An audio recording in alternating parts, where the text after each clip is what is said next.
अस्सलाम वालेकुम। हमने स्टार्ट किया है यूनिट नंबर 6। यूनिट का नेम है वर्क एंड एनर्जी और जो बुक हम फॉलो कर रहे हैं वो NBF नेशनल बुक फाउंडेशन जो न्यू बुक आई है उससे हम ये करेंगे।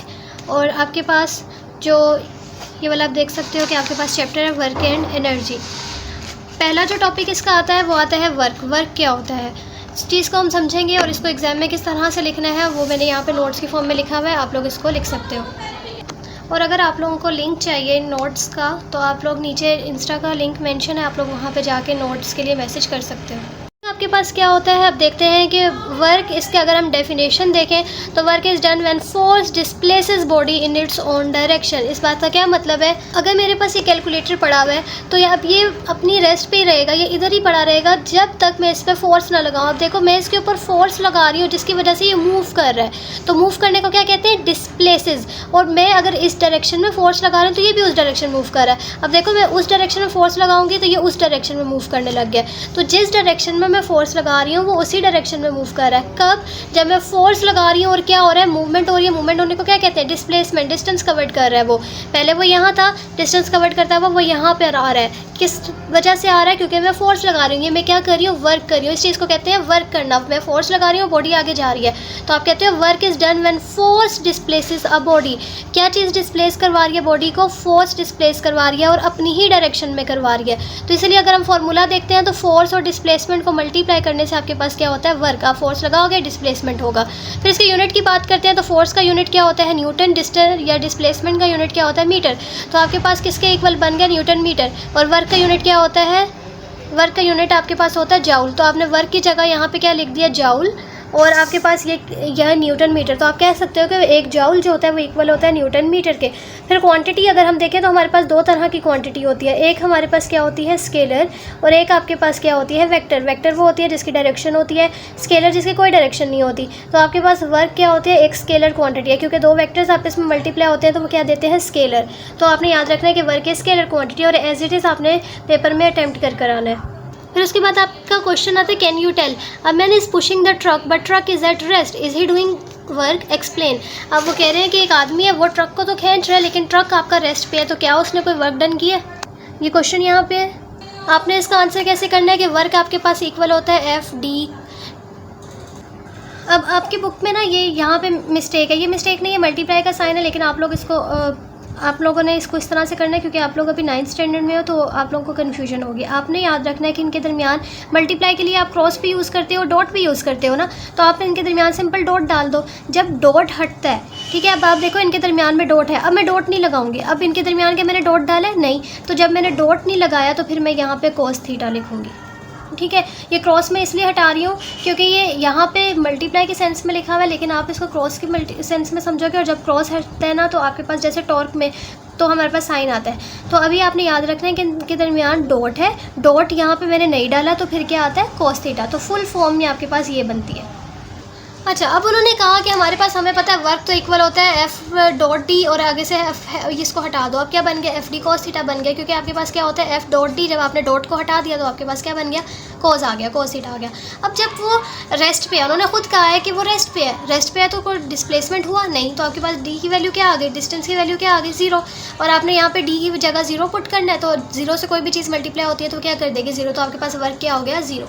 नेक्स्ट टॉपिक आपके पास आता है एनर्जी एंड इट्स फॉर्म। तो हम देखते हैं कि एनर्जी क्या होता है। एनर्जी आपके पास बेसिकली वर्क ही होता है। देखो अब अगर आपने यहाँ पे गौर करो तो मैं इस कैलकुलेटर को यहाँ पे फोर्स लगा रही हूँ तो इसमें मूवमेंट हो रही है। ठीक है, तो इसका मतलब मैं इस पे फोर्स लगा रही हूँ तो ये क्या कर रहा है, डिस्प्लेस कर रहा है, तो ये क्या हुआ, वर्क। ये कैसे कर रहा है, मैं अपनी एनर्जी इसको दे रही हूँ। बेसिकली मैं फोर्स तो लगा रही हूँ लेकिन मैं फोर्स लगाते हुए अपनी एनर्जी इसको दे रही हूँ। मेरी एनर्जी देने की वजह से ये मूव कर रहा है, कोई ऐसे तो नहीं मूव करता ना। ठीक है, ये अगर पेंसिल पे आपके पास पड़ी है तो मैं इसके ऊपर फोर्स लगाऊंगी।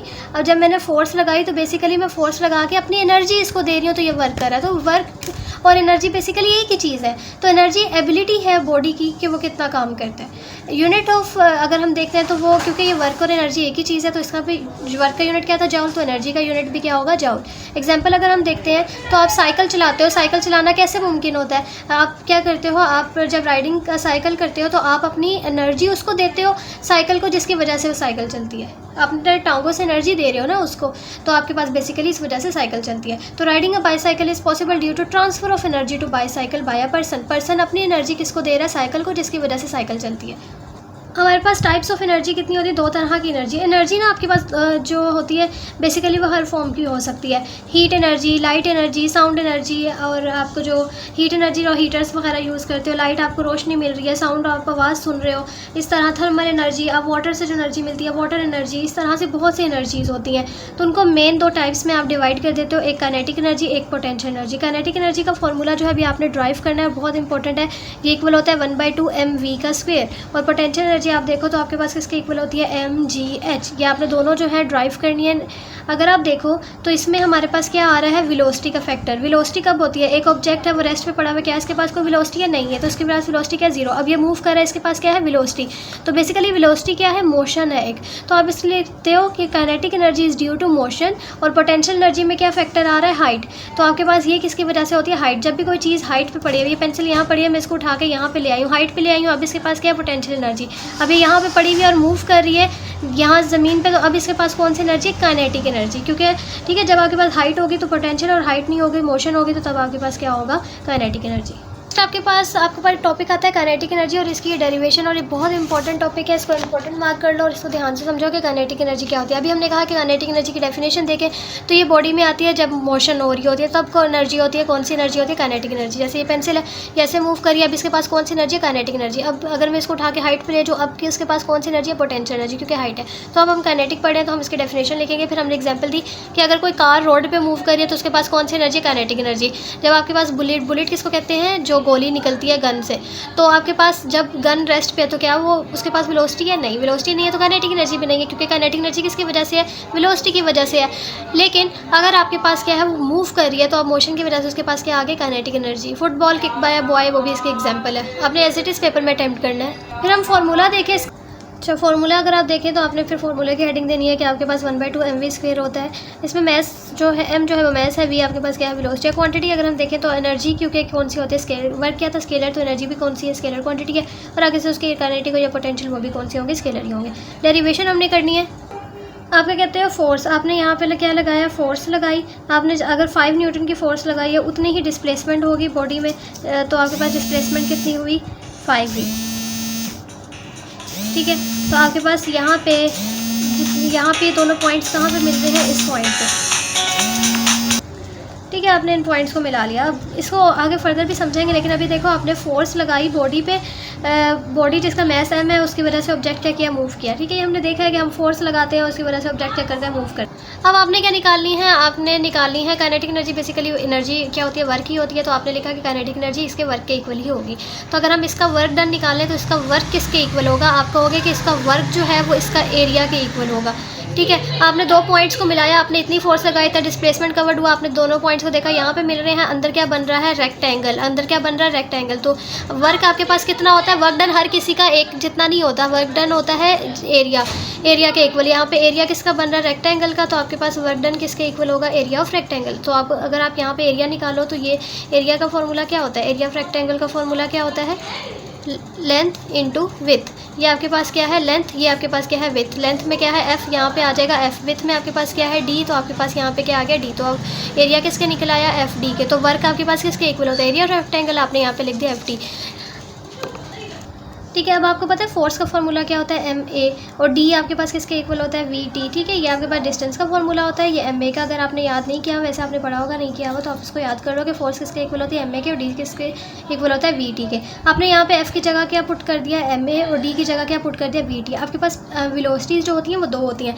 फॉर एग्जाम्पल, अगर आपके पास ये एक चीज़ है और ये रेस्ट पे पड़ी हुई है, इसने कहाँ जाना है, यहाँ तक आना है। ठीक है, अब एक वेलोसिटी जहाँ इसने आनी है, फाइनल चीज़ है। ठीक है, इस फाइनल अपनी जगह पे इसने पहुँचना है, और ये इसकी क्या है, स्टार्टिंग पॉइंट। स्टार्टिंग को फिजिक्स में बोलते हैं इनिशियल, जिसका क्या है, इनिशियल पॉइंट। अब इस बॉडी ने यहाँ से मूव करता हुआ कहाँ जाना है, यहाँ पर। जब ये बॉडी यहाँ पर पड़ी हुई है, इसकी वेलोसिटी क्या है, 0। फिर जब ये मूव करती हुई जा रही है, अब इसके पास क्या आ गया, वेलोसिटी। अब हमें नहीं पता कितनी वेलोसिटी, लेकिन हमने कह दिया कोई ना कोई वेलोसिटी है। अब ये यहाँ तक आ गई, अब इसके पास वेलोसिटी क्या है, फाइनल वेलोसिटी क्या होगी, v। हमें नहीं पता कितनी है, लेकिन कोई ना कोई वेलोसिटी है। पहले इसकी वेलोसिटी क्या थी 0, अब इसके पास कितनी वेलोसिटी है, v वेलोसिटी है। तो ये टोटल कितनी वेलोसिटीज होगी, एक वो जब वो रेस्ट पे था, एक जब वो फाइनल अपनी जगह पे आ गया वो वेलोसिटी। तो टोटल कितनी वेलोसिटीज होती हैं, 2। तो जब 2 होती हैं तो आप v को सिंपल v नहीं लिख सकते, आप उसके साथ क्या लगा दोगे, छोटा सा एवरेज। AVG का मतलब एवरेज। अब आपने इस v एवरेज की वैल्यू निकालनी है और एक्सेलरेशन की। अब v एवरेज क्या होता है, कितनी वेलोसिटीज है हमारे पास, 2। एक इनिशियल शुरू की वेलोसिटी, एक जो अपनी जगह पे पहुंच गया फाइनल वेलोसिटी। कितनी वेलोसिटीज है, 1, 2, तो आपने डिवाइड कर दिया 2 से। इनिशियल वेलोसिटी जब वो स्टार्ट पे पड़ा हुआ था, रेस्ट पे था, उसकी वेलोसिटी क्या थी, 0। और जब अपनी फाइनल जगह पे पहुंच गया तो हमें नहीं पता वेलोसिटी कितनी, लेकिन कोई ना कोई v वेलोसिटी है, इसलिए हमने इनिशियल की जगह 0 लिखा, VF की जगह v लिख दिया और डिवाइड कर दिया 2 से। 0 में v ऐड करोगे क्या बन जाएगा, v/2। एक्सेलरेशन का फॉर्मूला आपने याद करना है, बहुत से बच्चों को याद भी होगा कि आपके पास एक्सेलरेशन क्या होता है, v/टाइम, मतलब कि वेलोसिटी में चेंज, ठीक है। ये आपके पास क्या होता है, एक्सेलरेशन। अब आपने एक्सेलरेशन की और v एवरेज की दोनों की इक्वेशंस को किस में पुट कर देना, पुट इन 2। v एवरेज, ठीक है, एक्सेलरेशन की जगह v/t और v एवरेज की जगह क्या लिख दिया, v/2। अब देखो t से कैंसिल हो रहा है, v से मल्टीप्लाई होकर क्या बन जाएगा, v²। तो आपके पास प्रूफ हो गया कि 1/2 mv का स्क्वायर होता है। आपके पास बेसिकली जो हम कहते हैं ना वर्क एनर्जी ही होती है, उसको हम बोलते हैं वर्क एनर्जी थ्योरम। कि आपके पास वर्क जो होता है वो आपके पास इक्वल होता है एनर्जी की। इस चीज़ को आप क्या बोलते हैं, वर्क एनर्जी थ्योरम। आपके पास ग्राफ था, आपने क्या किया, इतनी फोर्स लगाई, फॉर एग्जांपल आपने 5 तक लगाई, तो डिस्प्लेसमेंट भी कितना हुआ, 5। ये पॉइंट यहाँ से इस पॉइंट तक कितना मिल रहा है, यहाँ पे मिल रहा है। आपने क्या कर दिया, इनको शेड कर दिया। अभी थोड़ा सा स्क्वायर बना लेकिन रेक्टेंगल बनता है, आपने इनको शेड कर दिया। आपने देखा अंदर क्या बन रहा है, रेक्टेंगल, आपने वो लिख दिया कि रेक्टेंगल बन रहा है, ठीक है। अब आप क्या करते हो, आप कहते हो कि जो आपके पास वर्क होता है ना, वो बेसिकली हर जगह FD नहीं आता, वो एरिया पे डिपेंड करता है। ट्राइंगल हो तो 1/2 बेस इंटू हाइट करके आता है, ठीक है, हर चीज़ का अलग होता है। तो आपके पास वर्क क्या होता है, एरिया ऑफ, ये क्या निकल के आया, रेक्टेंगल, तो आपने लिख देना एरिया ऑफ रेक्टेंगल, ठीक है। तो आपके पास एरिया ऑफ रेक्टेंगल आपने सबसे पहले निकालना है। तो आपके पास रेक्टेंगल का क्या फॉर्मूला होता है, area of rectangle, length multiply by with. Length क्या है, ये चीज़, और इस पर क्या है, f। विथ में अगर आप देखो तो ये चीज़ क्या है, डिस्टेंस। तो आपके पास यहाँ पे क्या आ गया, d। तो आपके पास वर्क किसके इक्वल निकल के आ गया, d के। फिर आपने कहा कि हमें पता है कि f जो होता है वो इक्वल होता है ma के, और डिस्टेंस आपके पास किसके इक्वल होता है, vt के। इसको उठा के इसमें पुट कर दो। वर्क f की जगह क्या आ गया, ma, d की जगह क्या आ गया, d की जगह क्या आ गया, vt। अब आपने कहा कि आपके पास अगर एक चीज़ है वो यहाँ पे फॉर एग्जांपल पड़ी हुई है, ठीक है, यहाँ पे पड़ी हुई है, और इसने कहाँ जाना है, यहाँ पे जाना है। तो अगर वो यहाँ पे रेस्ट पे पड़ी है, मैंने इसके ऊपर क्या किया, मैं इसको मूव करवा के यहाँ तक लाई। अब जब ये रेस्ट पे है तो इसके पास वेलोसिटी क्या है, 0। एक ये अपनी स्टार्टिंग जगह पे पड़ी हुई है, स्टार्टिंग पॉइंट क्या होता है, इनिशियल जगह पे पड़ी हुई है, इसने मूव किया और अपनी फाइनल जगह पे पहुँच गई, बस यहाँ पहुँचना था इसको। तो अब एक वेलोसिटी जो यहाँ पे थी और एक जो यहाँ पर आ गई, कितनी वेलोसिटीज हुई, 2। तो हम यहाँ पे क्या लगा देते हैं, एवरेज, ठीक है। यहाँ पे जो वेलोसिटी है वो कौन सी हुई, वो कौन सी वेलोसिटी हुई, vi, और इसकी इनिशियल वेलोसिटी रेस्ट पे पड़ा हुआ है तो क्या होगी, 0। फिर ये मूव किया, इसके पास वेलोसिटी होगी और यहाँ पे आ गई। इसकी यहाँ पे जो वेलोसिटी है उसको क्या लिखते हैं, vf, और ये हमें नहीं पता कितनी है, लेकिन हम कह देते हैं कि v वेलोसिटी है। तो कितनी टोटल वेलोसिटीज हुई, 2, एक इनिशियल और एक फाइनल। इनिशियल कौन सी, जब वो अपनी जगह पे पड़ा हुआ था, और फाइनल जहाँ तक उसने जाना है। तो आप इसको क्या करते हो, आपने v एवरेज की वैल्यू निकालनी होती है। v एवरेज की क्या वैल्यू होगी, कितनी वेलोसिटीज़ है, 2, उन दोनों को ऐड कर देंगे, डिवाइडेड बाय ये 2 थी तो 2 कर दी। इनिशियल की क्या वैल्यू थी, 0, फाइनल की क्या वैल्यू थी, v, और ये कितनी होगी, 2। 0 में v ऐड करो क्या आ जाएगा, v/2। तो आपके पास v एवरेज की वैल्यू क्या आएगी, v/2। अब एक्सेलरेशन का फॉर्मूला क्या होता है, एक्सेलरेशन आपने याद रखनी है कि एक्सेलरेशन इक्वल होती है v/t, वेलोसिटी में चेंज टाइम के लिहाज से, कि कितना वेलोसिटी में चेंज आ रहा है कितने टाइम में। अब आप देखो v एवरेज की वैल्यू क्या आ रही है, v/2, एक्सेलरेशन की क्या वैल्यू आ रही है, v/t। मैं इसमें पुट कर दूंगी। एक्सेलरेशन की क्या वैल्यू थी, v/t, और इसकी क्या वैल्यू थी, v/2, और ये t से कैंसिल हो रहा है, आपके पास क्या हो जाएगा, mv से मल्टीप्लाई हो रहा है, तो ये v², और नीचे क्या आ रहा है, 2। आपके पास ये चीज़ प्रूव हो गई है। आई होप कि अब आपको समझ आ गया होगा।